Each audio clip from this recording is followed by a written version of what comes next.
My topic is human आई। तो सबसे पहले उसके स्ट्रक्चर से स्टार्ट करते हैं। ओरिजिन ऑफ आई है कि ये जो हमारी तीन जर्म लाइंस जर्म लेयर्स होती हैं, एक्टोडर्म, मेसोडर्म और एंडोडर्म, उसमें से न्यूरल एक्टोडर्म और सरफेस एक्टोडर्म और मेसोडर्म से ओरिजिन हुआ है आई का। देन स्ट्रक्चर, उसके आई का डायमीटर 2.5 सेंटीमीटर और 1 इंच। और इसको जो नर्व सप्लाई करती है वो सेकेंड क्रेनियल नर्व है, जिसको ऑप्टिक नर्व भी कहते हैं। आई के कुछ ऐसे पार्ट्स हैं जहाँ पे डिफरेंट नर्व्स भी सप्लाई करती हैं अकॉर्डिंग टू द नीड। उसके बाद चैम्बर्स, इसके दो चैम्बर्स हैं, एक है एक्वस चैम्बर और एक विट्रियस चैम्बर। एक्वस चैम्बर को यूं कह सकते हैं कि ये जो है आई बॉल, अगर हम इसको पूरे 6 पार्ट्स में डिवाइड करें तो एक पार्ट एक्वस चैम्बर का है और 5 पार्ट्स विट्रियस चैम्बर के हैं।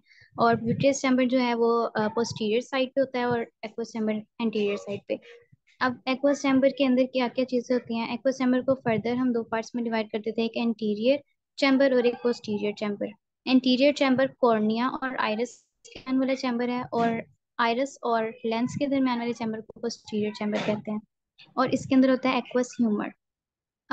और विट्रियस ह्यूमर, विट्रियस चैम्बर के अंदर क्या है वो, लेंस के पीछे वाला जितना एरिया है रेटिना तक,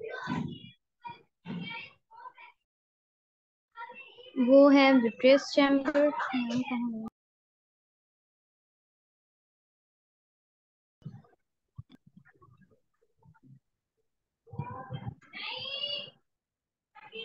अब जो एक्वस ह्यूमर है ना, वो जिन पार्ट्स को सप्लाई कर रहा है, मतलब जिन पार्ट्स को कवर कर रहा है, उनके अंदर कुछ ए वेस्कुलर पार्ट्स भी हैं। उन ए वेस्कुलर पार्ट्स में चूंकि वेस्कुलर सप्लाई नहीं है, इसलिए उनको ऑक्सीजन और न्यूट्रिएंट्स प्रोवाइड करता है।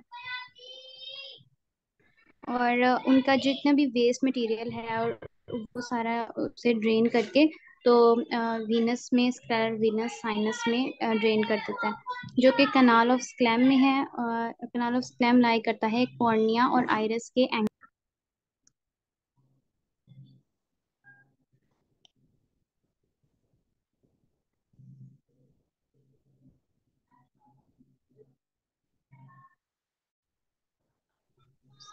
सॉरी मैम, माइक म्यूट हो गया था। उसके बाद वॉल्स हैं। आई आई की 3 वॉल्स हैं। एक आउटर, मिडल और इनर वॉल। आउटर वॉल के पार्ट्स, आउटर वॉल के अंदर सबसे पहले स्क्लेरा और कॉर्निया था। स्क्लेरा, दो इसके पार्ट्स हैं। स्क्लेरा जो था वो पोस्टीरियर और लेटरल एस्पेक्ट्स ऑफ फाइबर को कवर करता है, और एंटीरियरली उसके कॉर्निया। अब जो कॉर्निया वो ट्रांसपेरेंट है, और स्क्लेरा जो है ना वो वाइट ऑफ द आई है। जो हम इंटीरियरली आई बॉल में देखते हैं वाइट पोर्शन, वो सारा स्क्लेरा है। और उसके आगे जो ट्रांसपेरेंट फिल्म है लेंस के फ्रंट पे, वो कॉर्निया है। उसके बाद मिडल में जो आउटर लेयर, उसको फाइब्रस लेयर भी कहते हैं। मिडल पे है वेस्कुलर लेयर। इसके 3 पार्ट्स हैं, कोरोइड, सीलियरी बॉडी और आइरिस। कोरोइड पोस्टीरियरली है, फिर उसके बाद सीलियरी बॉडी जो है वो कोरोइड की कंटिन्यूएशन है, और सीलियरी बॉडी से कंटिन्यू हो रहा है आइरिस। और कोरोइड, उसके बाद इनर लेयर में रेटिना। और इसको नर्वस लेयर इसलिए कहते हैं क्योंकि इसमें सेवरल लेयर्स ऑफ एक्सोन्स और सेल बॉडीज प्रेजेंट होती हैं। उसके बाद नेक्स्ट इसकी थोड़ी डिटेल है आउटर लेयर की। स्क्लेरा है वाइट ऑफ द आई और कवर्स पोस्टीरियर लेटरल एस्पेक्ट्स। फिर cornea transparent, covers the interior of the eyeball. Cornea का फंक्शन क्या है? Gives attachment to the intrinsic muscles of the eye. अब eye की कुछ मूवमेंट्स होती हैं जो अंडर अनकॉन्शियस कंट्रोल है। अंडर हमारी कॉन्शियस कंट्रोल है, कुछ हैं जो अंडर कॉन्शियस कंट्रोल नहीं है। जैसे कि हमारे आइरिस के जो मसल्स हैं वो कॉन्शियस कंट्रोल में नहीं है, लेकिन जो हमारी आईबॉल की मूवमेंट है वो कॉन्शियस कंट्रोल है। उसको एक्सट्रिंसिक मसल्स अटैच होते हैं जो कि कॉर्निया के साथ अटैच होते हैं इंटीरियरली और पोस्टीरियरली बोन के साथ। अब next middle layer. Middle layer में कोरोइड वाला पोर्शन है, उसका उसकी कुछ फिजियोलॉजी है, डीप चॉकलेट ब्राउन। और इसमें लाइट एंटर होती है।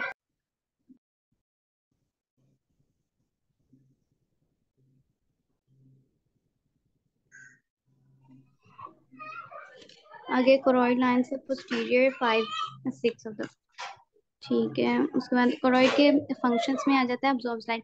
जो लाइट लेंस के अंदर एंटर होती है फ्रॉम द आउटसाइड, वो रेटिना पे इमेज बनाती है, और वो लाइट जो होती है वो कोरोइड वाली लेयर में जो अब्सॉर्ब हो जाती है। उसके बाद थर्ड पोर्शन है आइरिस। अब जो आई का विजिबल पोर्शन है जिसमें कलर शो होता है, वाइट ऑफ द आई तो स्क्लेरा है, उसके बाद जो कलर वाला पोर्शन होगा वो आइरिस। और इसमें पिगमेंटेड सेल्स होते हैं जिसकी वजह से उसे कलर मिलता है। और 2 layers of smooth muscles. Smooth muscles की 2 लेयर्स होती हैं, लेकिन ये दोनों हाँ, और दोनों में से एक जो है वो पैरासिम्पथेटिक स्टिमुलेशन उसे मिलती है, और एक को मिलती है सिंपैथेटिक स्टिमुलेशन। अब जो सेंटर में प्यूपिल होता है बिल्कुल, और उसके गिर्द जो होगा ना वो आइरस है सर्कल में। अब प्यूपिल एक हॉल है, जस्ट हॉल, उसके नीचे लेंस है। अब जो प्यूपिल के बिल्कुल ही इमिडिएटली नेक्स्ट लेयर है ना, वो सर्कुलर मसल्स हैं। उसके नेक्स्ट जो है वो रेडियल मसल्स हैं, दो मस्कुलर लेयर। जब पैरासिम्पथेटिक स्टिमुलेशन मिलती है तो सर्कुलर मसल्स जो हैं वो कॉन्ट्रैक्ट होते हैं और प्यूपिल कॉन्स्ट्रिक्ट हो जाता है। और जब सिंपैथेटिक स्टिमुलेशन मिलती है तो रेडियल मसल्स कॉन्ट्रैक्ट होते हैं। जितने भी मसल्स हम आई में पढ़ेंगे वो सारे अपनी जो फंक्शन है वो कॉन्ट्रैक्शन के जरिए ही करेंगे, यानी किसी स्टिमुलेशन के मिलने पे वो मसल्स कॉन्ट्रैक्ट होंगे और मूवमेंट होगी। तो जब सर्कुलर मसल्स कॉन्ट्रैक्ट करते हैं तो प्यूपिल जो कॉन्स्ट्रिक्ट हो जाता है पैरासिम्पथेटिक स्टिमुलेशन में, और जब रेडियल मसल्स कॉन्ट्रैक्ट करते हैं सिंपैथेटिक स्टिमुलेशन में तो प्यूपिल डायलेट हो जाता है। और ये फाइट एंड फ्लाइट सिचुएशन में की फिजिकल अवेयरेंस के लिए जरूरी होता है। उसके बाद है आइरस हो गया। सिलियरी बॉडी के अंदर भी मसल्स होते हैं, और सिलियरी बॉडी के अंदर सस्पेंसरी लिगामेंट्स होते हैं जिनके साथ लेंस अटैच होता है। ये जैसे आइरस जो है वो प्यूपिल की डायलेशन और कंस्ट्रिक्शन करवाता है, इसी तरह जो सिलियरी बॉडी के लिगामेंट्स हैं, जो सस्पेंसरी लिगामेंट्स हैं, वो लेंस की थिकनेस को कंट्रोल करते हैं। अब जब ऑब्जेक्ट हमारे करीब पड़ा होगा तो लेंस जो है वो थिक हो जाएगा, सिलियरी बॉडी जो है वो कॉन्ट्रैक्ट करेगी और अपना सारा लोड जो है वो सस्पेंसिव लिगामेंट्स पे डाल देगी, जिसकी वजह से जो लेंस है वो थिक हो जाएगा।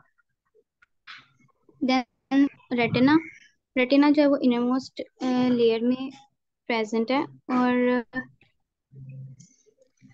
रेटिना वो पोर्शन है जहाँ पे आके इमेज बनती है। और रेटिना में बहुत सारे एक्सोन्स और सेल बॉडीज प्रेजेंट हैं। और रेटिना पे एक पिगमेंट प्रेजेंट होता है, मेलानिन। और ये जो है ना वो उसकी डार्कनेस प्रोवाइड करता है आई को। और इसके अंदर लाइट सेंसिटिव सेल्स होते हैं, रोड्स एंड कोन्स, और लाइट सेंसिटिव पिगमेंट्स होते हैं, ऑप्सिन्स जिन्हें हम कहते हैं, वो रोडोप्सिन और आयोडोप्सिन। अब रोडोप्सिन से पता चल रहा है कि जो रोड सेल्स होंगे उनमें रोडोप्सिन पिगमेंट होगा, और जो आयोडोप्सिन है वो फिर कोन सेल्स में होगा। रोड सेल्स और कोन सेल्स, इनका डिफरेंस जो है वो आप लोगों ने फिर डोज से करना है। और जो रोड्स है ना, कुछ पॉइंट्स मैंने इसमें लिखे हैं कि रोड्स जो हैं वो लाइट सेंसिटिव होते हैं, मतलब more light sensitive than cones, क्योंकि ये हल्की सी लाइट में भी एक्टिव हो जाते हैं, और कोन्स जो है उन्हें ब्राइट लाइट चाहिए एक्टिव होने के लिए। अब जो रोड्स हैं वो डिम लाइट में विजन को कॉज करवाते हैं, इसलिए इसको स्कोटॉपिक विजन भी कहते हैं, या डार्क विजन भी कहते हैं। और जो कौन सेल्स होते हैं वो रिस्पॉन्सिबल होते हैं ब्राइट विजन, या उसको फोटोपिक विजन भी कहते हैं, कलरफुल विजन के लिए भी जरूरी होते हैं। और यहाँ पे ये सारे इनके पार्ट्स नजर आ रहे हैं। उसके बाद है एक्सट्रिंसिक मसल्स। आई की जितने भी मसल्स हैं एक्सट्रिंसिक, जो आई की मूवमेंट करवाएंगे। अब आई बॉल जो है वो हर डायरेक्शन में मूव करता है जो है। और इसकी जो 6 मसल्स हैं इसके, एक सुपीरियर, 4 रेक्टाई मसल्स हैं और 2 ऑब्लिक। रेक्टाई का मतलब क्या है? रेक्टाई का मतलब अगर हम लफ्जी मतलब देखें तो वो स्ट्रेट होता है। अब 4 रेक्टाई यानी कि जो स्ट्रेट मसल्स हैं वो सुपीरियर, मीडियल और लेटरल मसल्स हैं, और जो 2 ऑब्लिक हैं वो सुपीरियर ऑब्लिक और इंफीरियर ऑब्लिक मसल्स हैं। अब जो सुपीरियर मसल्स हैं ये सारे जो हैं ये जो मूवमेंट्स करवाएंगे ये टेबल रॉस एंड विल्सन में है। जो सुपीरियर रेक्टाइल मसल है ना, वो इसकी आई बॉल को अपवर्ड मूव करवाएगा, और जो इंफीरियर रेक्टाइल है वो डाउनवर्ड। इसी तरह जो अच्छा मीडियल बेटे। रेक्टाइल है वो बीम को कॉन्ट्रैक्ट करेगा। जब ये मसल्स कॉन्ट्रैक्ट करेंगे तो आई बॉल की मूवमेंट होगी। जब खुद इमेजिन करिए, जब मीडियल मसल कॉन्ट्रैक्ट करेगा तो आई बॉल खुद ब खुद जो है वो मीडियली मूव करेगा, और नेजल साइड पे, नेजल बोन की साइड पे। और अगर जो है लेटरल रेक्टाई मसल कॉन्ट्रैक्ट करेगा तो आई बॉल जो है वो टेम्पोरल बोन की साइड पे मूव करेगा। इसी तरह जो ओब्लिक मसल्स हैं वो आउटवर्ड और अपवर्ड मूवमेंट करवाएंगे, और सुपीरियर ओब्लिक जो है वो आउटवर्ड और डाउनवर्ड मूवमेंट करवाएंगे, और जो इंफीरियर ओब्लिक है वो अपवर्ड और आउटवर्ड मूवमेंट करवाएंगे। उसके बाद है असेसरी ऑर्गन्स। असेसरी ऑर्गन्स वो हैं जो आई को हेल्प आउट करेंगे। अब आई जितने ऑर्गन पड़े हैं उनके साथ कोई ना कोई असेसरी ऑर्गन लाजमी होता है ताकि उसकी प्रोटेक्शन हो सके, उसके जो फंक्शनिंग है उसमें हेल्प कर सके। आईब्रोज क्या है? Arch ridges of supraorbital margin of frontal bone. Eye के ऊपर जो है ऊपर और बैक साइड पे फ्रंटल बोन है, और आई की जो ऑप्टिक नर्व्स जहाँ पे जाके मिल रही होती हैं ब्रेन के जिस पोर्शन में, वो ऑसिपिटल लोब होता है सेरिब्रम का, तो वहाँ पे ऑसिपिटल बोन होती है। और जो आई सॉकेट के नीचे वाली यानी इंफीरियर साइड ऑफ आई है, वहाँ पे जो बोन होगी वो मैक्सिला है। अब आईब्रोज जो है वो प्रोटेक्ट करती हैं from dust, sweat and foreign particles. Eyelids second accessory organ, इसमें क्या क्या आता है?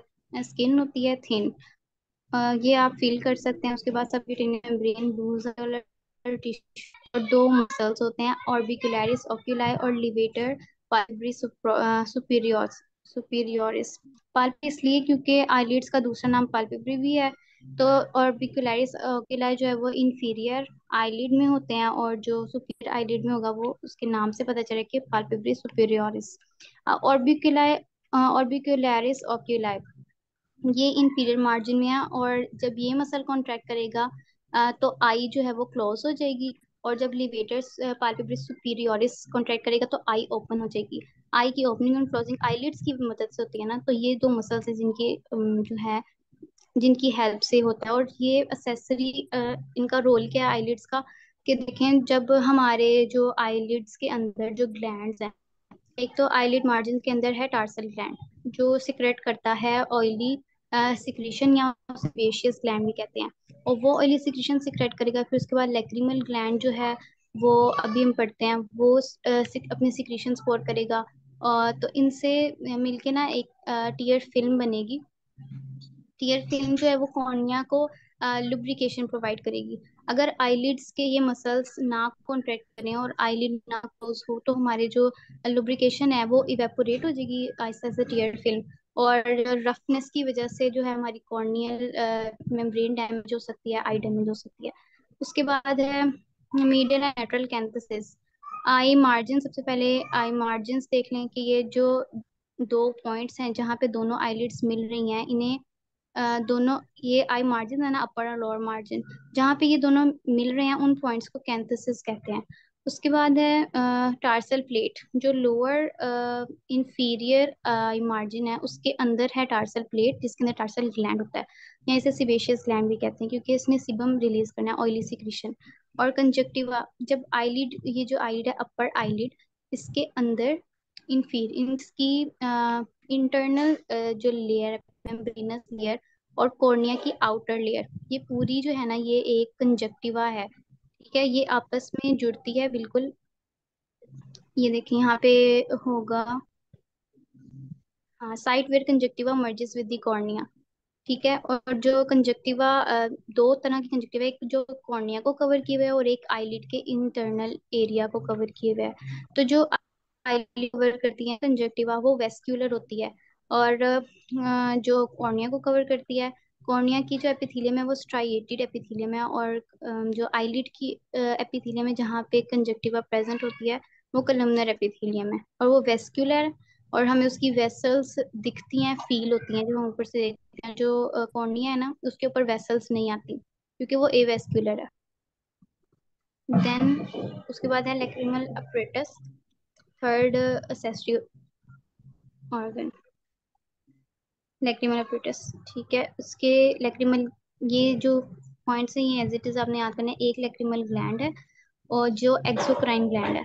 उसके बाद उसकी डक्ट्स हैं जो आईलिड के मार्जिन्स में ओपन होती हैं। आईलिड के मार्जिन्स में उनके पोर्स होते हैं, डक्ट्स, वहां से वो अपनी सिक्रीशन जो है वो रिलीज करती है, वहां से डायरेक्ट जाते हैं। फिर दो कैनिक्यूलाई हैं, वो इमेज में शो रहे हैं। मैम इमेज शो कर कीजिएगा।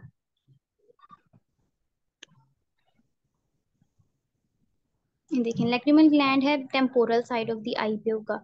यहाँ से निकलेंगी लैक्रिमल डक्ट्स, और यहाँ से सीधा जो सिक्रीशन है वो जाएगी कैनिकुलाई में। एक होती है सुपीरियर कैनिकुलाई और एक इंफीरियर कैनिकुलाई। वहां से दो कैनिकुलाई, उनके दरमियान में सेपरेशन होगी, करंकल कहेंगे इसे। और ये रेड स्पॉट होता है जो विजिबल होता है। उसके बाद ये जाएंगी लैक्रिमल सैक में। लैक्रिमल सैक से सीधा लैक्रिमल नेजो लैक्रिमल डक्ट जो कि 2 सेंटीमीटर लॉन्ग होता है। और उसके बाद यहाँ से फिर जो है ना वो सिक्रीशन नोज नोज में आती है। जब हम रोते हैं तो हमें कभी फील होता है कि हमारी नोज से भी सिक्रीशन रिलीज हो रही होती है, इसीलिए होता है। और कभी जब हम बहुत ज्यादा क्राई कर रहे हो तो हमारी जो सिक्रीशन होती हैं, जो टीयर्स होते हैं, वो लैक्रिमल सैक तक नहीं जाते, वो यहीं से जो है वो रिलीज हो जाते हैं कैनालिकुलाई से। उसके बाद है जो आपकी जो विजन है, अब वो आपके रोशन विल्सन में लिखा हुआ है कि हाँ, विजन कैसे होती है, फिनोमेना, फिजियोलॉजी ऑफ साइट। आप सबने अपनी रोज ओपन की हुई है? कोई एक आंसर दे दे। जी। ओके। अच्छा, इलेक्ट्रोमैग्नेटिक स्पेक्ट्रम, जो हमने स्पेक्ट्रम पढ़ा है, बचपन से पढ़ते आ रहे हैं कि उसके अंदर 7 कलर्स होते हैं। तो वो 7 कलर्स विद प्योर। तो जो हमारी आई होती है ना, उसके कौन सा रिस्पॉन्सिबल है ब्राइट लाइट को कैप्चर करने के लिए, ब्राइट इमेजेस बनाने के लिए? उनके अंदर 3 तरह के कौन सेल्स होते हैं, एक रेड, एक येलो और एक ब्लू। तो जो ये जो कलर्स होते हैं ना, अब आप लोग कहेंगे कि हम फिर 3 ही कलर्स क्यों नहीं देखते, हम सारे कलर्स कैसे देख लेते हैं? तो ऐसा नहीं होता कि एक कलर हम मतलब हमारी आई में एक एट अ टाइम एक ही कलर जा रहा हो। हमारी आई में जितने भी कलर्स जा रहे होते हैं ना, उनकी रेशो होती है। जब जिन्हें पेंटिंग आती होगी उन्हें पता होगा कि हम 2 कलर्स को मिक्स करके, तो उनकी कुछ एक खास प्रोपोर्शन होता था जिससे एक थर्ड कलर बन जाता था। तो इस तरह जो होती है एक खास प्रोपोर्शन होती है जो तीनों कलर्स की। हो सकता है कि येलो बिल्कुल एब्सेंट हो, रेड और ब्लू की ही कुछ खास प्रोपोर्शन हो जिससे मिलके कोई नया कलर बन रहा है। इस तरह हम सारी कलर परसेप्शन परसेप्शन करते हैं। उसके बाद क्या है, रिफ्लेक्शन ऑफ लाइट का फिनोमिनन पड़ा है कि जब प्रिज्म से लाइट गुजरती है तो वो 7 कलर्स में डिवाइड हो जाती है। अब रिफ्लेक्शन का फिनोमिनन इसलिए पढ़ाया गया है क्योंकि जब लाइट जो है ना वो, हम इमेज कैसे देखते हैं, जब लाइट किसी चीज पे फॉल करती है तो उससे रिफ्लेक्ट होती है, और रिफ्लेक्ट होके डायरेक्ट हमारे कॉर्निया में जाती है फ्रॉम ऑल डायरेक्शंस। जब वो लाइट हमारे कॉर्निया कॉर्निया में इसलिए जाती है, कॉर्निया जो है ना वो primary reflective part of the eye है। यहाँ से पहले लाइट रिफ्लेक्ट होगी, देन वो रिफ्लेक्ट होगी, देन लाइट पास करेगी प्यूपिल से। प्यूपिल डिसाइड करेगा कि उसने कितनी अमाउंट ऑफ लाइट लेंस में एंटर होने देनी है। उसके बाद जब जैसे ब्राइट लाइट होगी तो प्यूपिल जो है वो कॉन्ट्रैक्ट कर जाएगा। पहले तो आई जो है वो शट हो जाएगी, लेकिन जो ब्राइट लाइट होती है उसमें प्यूपिल जो होता है वो कॉन्ट्रैक्ट कर जाता है। कॉन्स्ट्रिक्टर इन लाइट, ज्यादा लाइट को एंटर नहीं होने देता, क्योंकि हमारी लाइट आई के अंदर जो है फोटो सेंसिटिव सेल्स हैं। तो जब लाइट एंटर होगी लेंस के अंदर से रिफ्रैक्ट अगेन होगी, वो लेंस जो है वो सेकेंडरी रिफ्रैक्टिव ऑर्गन है। लेंस के अंदर से रिफ्लेक्ट होगी, फिर कॉर्निया रेटिना पे जो है वो इमेज बनाएगी।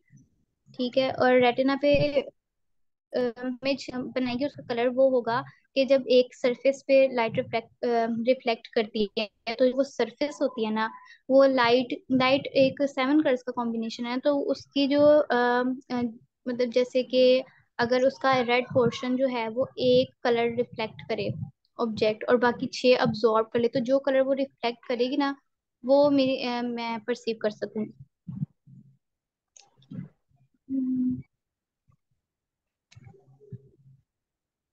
उसके बाद है refractive power of the lens.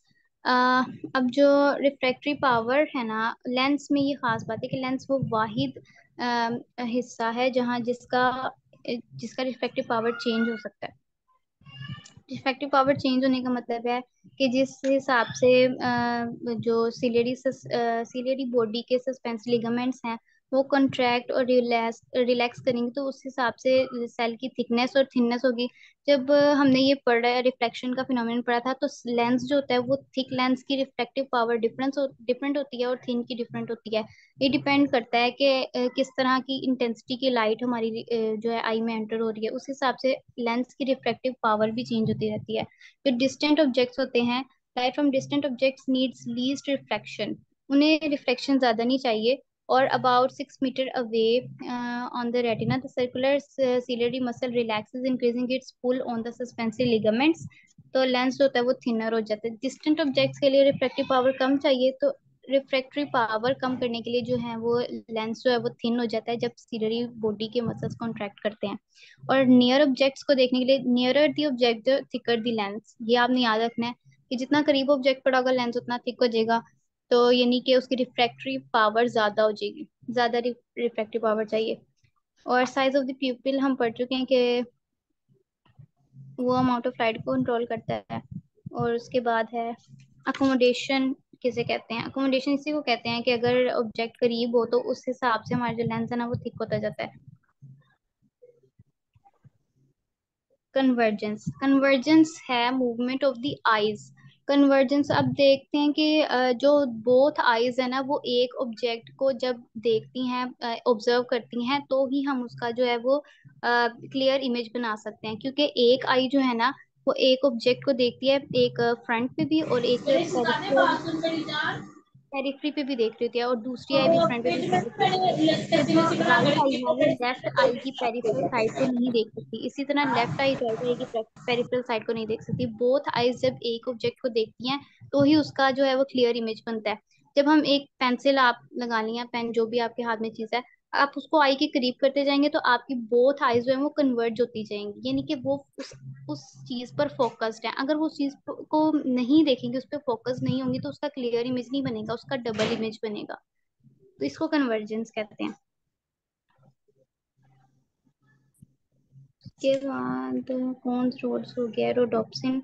अब रोडोप्सिन एक जो है वो पिगमेंट है, किसी लाइट सेंसिटिव ऑप्शंस होते हैं ना, दो, रोडोप्सिन और आयोडोप्सिन, ये मैंने बता दिया आपको। रोड्स में रोडोप्सिन होता है।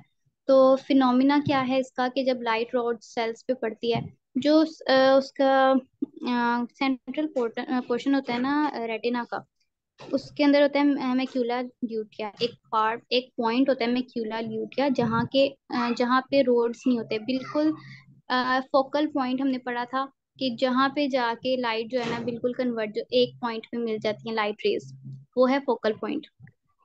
अब मैक्यूला ल्यूटिया क्या है कि जब लाइट रेज एंटर होती है ना आई में, तो ये वो स्पॉट है जहाँ पे अगर मैं बिल्कुल स्ट्रेट लाइट मेरी आंख में टोरी तो ये स्ट्रेट जाएगी, स्ट्रेट लाइन से पास करके मिडल ऑफ द पॉइंट पे पड़ी हुई है। और ये वो सेंटर है जहाँ पे सिर्फ कोन सेल्स हैं, यहाँ पे रोड्स नहीं है। और इसके सेंट्रल पॉइंट को, इस पॉइंट के मैक्यूला ल्यूटिया के सेंट्रल पॉइंट को फोविया कहते हैं। और इसके इसके नहीं, इसके इसके अंदर से जस्ट सेकेंड। इसके जी साइड से बेटा, जो आप है वो। लोगों ने ऐसे याद रखना है, इससे बिल्कुल ठीक बता रही है कुर्रतुलैन। पहले तो आप लोगों ने रेटिना की लेयर्स याद रखनी है, जो कि कुर्रतुलैन ने कल आपको अच्छे से बताई थी कि आउटसाइड से इनसाइड की तरफ मूव करना है हमने। तो सबसे पहले हमारी पिगमेंटेड लेयर आती है, फिर रोड्स और कोन्स वाली लेयर आती है, फिर हमारी लिमिटिंग मेम्ब्रेन आती है, फिर हमारी उसके बाद आहिस्ता आहिस्ता हम इनर मूव करते जाते हैं। ठीक है, इनर मूव करने के बाद जब हम इनर आते रहते हैं तो एट द एंड हमारे पास ऑप्टिक नर्व फाइबर्स और सबसे अंदर इनर लिमिटिंग मेम्ब्रेन आ जाती है। ठीक है, तो अभी आपको यही बताया जा रहा है कि रेटिना का जो सेंट्रल पॉइंट होता है वो आपका मैक्यूला कहलाता है। मैक्यूला जो होता है बेसिकली वो डिटेल्ड विजन के लिए रिस्पॉन्सिबल होता है। मैक्यूला के सेंटर में फोविया होता है, और फोविया के अंदर रोड्स एंड कोन्स पड़े होते हैं। और रोड्स एंड कोन्स के फोटो रिसेप्टर्स हैं। तो ये सीक्वेंस नहीं भूलना आपने कि रेटिना, और रेटिना बजाते खुद क्या है, वो भी आपको बता दिया है कुर्रतुलैन ने कि तीन लेयर्स हैं हमारे पास। आउटर लेयर है, मिडल लेयर है, इनर लेयर है। तो वो जो इनर लेयर है उसमें रेटिना लोकेट करता है, यानी कि इनर लेयर का पार्ट होता है। आगे से रेटिना को फर्दर जब हम डिस्कस करते हैं तो रेटिना में हमारे पास मैक्यूला, यानी रेटिना का central area, minute area macula, उसके बाद उसमें जो पड़ा होगा मैक्यूला में सेंटर में वो फोविया, और मैक्यूला का फोविया का जो मिडल पोर्शन होगा वो सारा मतलब कि रोड्स और कोन से मिलके बना होगा। ऐसे हम फोटो रिसेप्टर तक पहुंच जाते हैं, मतलब उनकी लोकेशन बताते बताते पहुंच जाते हैं एग्जैक्टली exactly। और बाकी आपने एक चीज लाजमी मेंशन करनी है कुरतुलैन, जब भी नेक्स्ट इस चीज का हम जिक्र करें, ऑप्टिक नर्व्स। मतलब कि ऑप्टिक नर्व्स, अगर हम नर्व सप्लाई पे आते हैं, ब्लड सप्लाई और नर्व सप्लाई तो हम कभी भी मिस नहीं कर सकते ना किसी भी ऑर्गन की। जब हमें पता भी हो कि हमें मिला कौन सा पोर्शन है, मतलब एनाटमी मिल गया, फिर तो हम लाजमी मेंशन करेंगे।